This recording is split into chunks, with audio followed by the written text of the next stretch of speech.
The book of Job tells the story of a man of unparalleled piety and well-deserved prosperity who undergoes overwhelming and unexplained suffering. In chapter 1 we read, "There was a man in the land of Uz, and that man was blameless and upright. He feared God and shunned evil." What a simple beginning to a profoundly complex story. In chapter 2, we hear that there was a day.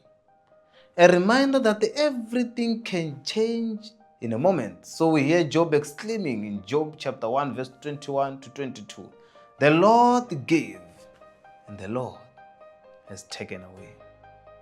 Job is a man who has done no wrong, yet undergoes suffering that remains to him inexplicable. Throughout the book, Job himself struggles to understand his own situation.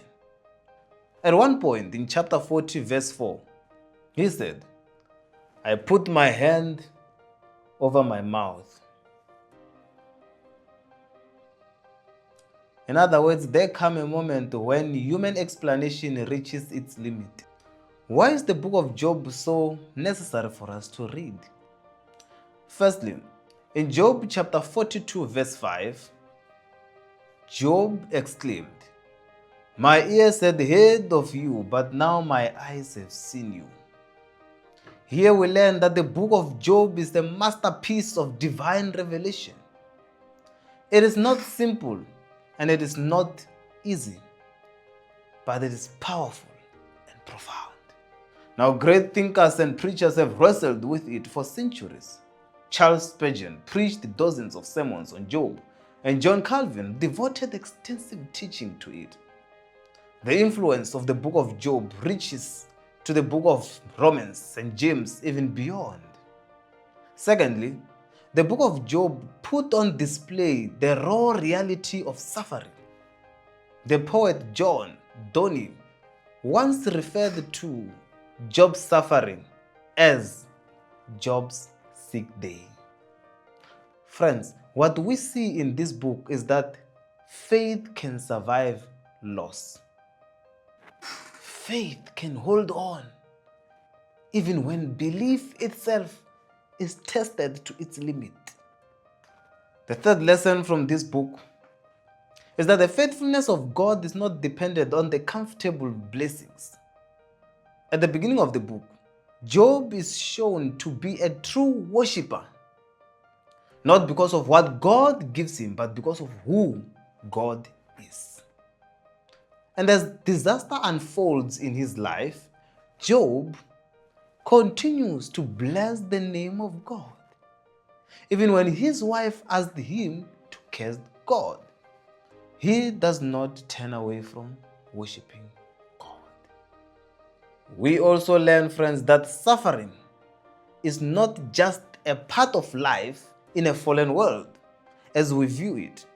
It can be a mysterious and holy gift from God. For the Bible says that blessed is the man that endures temptations, for when he is tried, he shall receive the crown of life, which the Father has promised to them or to those that love him. James 1 verse 12. And the same book of James chapter 1 verse 2 says, "My brethren, count it all joy when you fall into diverse temptations." Now, as human beings, we do everything to avoid suffering because suffering hurts, it's painful, it's hard.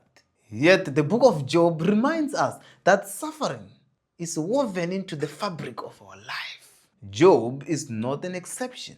His story reflects a reality many experiences even today. Why did God allow this to happen? Why did my child die at the early age? Why am I going through this?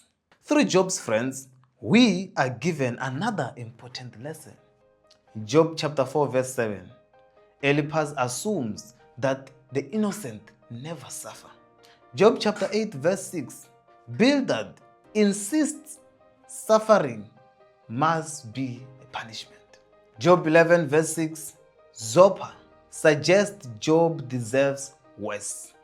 People often think wrongly about suffering. Their arguments may sound reasonable and philosophical, but they fail to grasp the reality, the deeper truth of it. Their words echo ideas still held today, the words of the friends of Job. And sometimes, in our attempt to explain suffering through our human logic alone, we tend to miss the point and to understand God's purposes on why He allows us to go through what we go through. So the book of Job corrects these misconceptions. Perhaps we hear God's voice most clearly through pain. After all of Job's suffering, after all the misguided counsel of his friends, God finally speaks. And when He speaks, He does not give Job detailed explanation. But guess what He did? He reveals Himself. And that is enough. The book of Job shows us that God, friends, is faithful, that His ways are right, and that even in suffering, He is present. Just as Paul says, all things work together for good.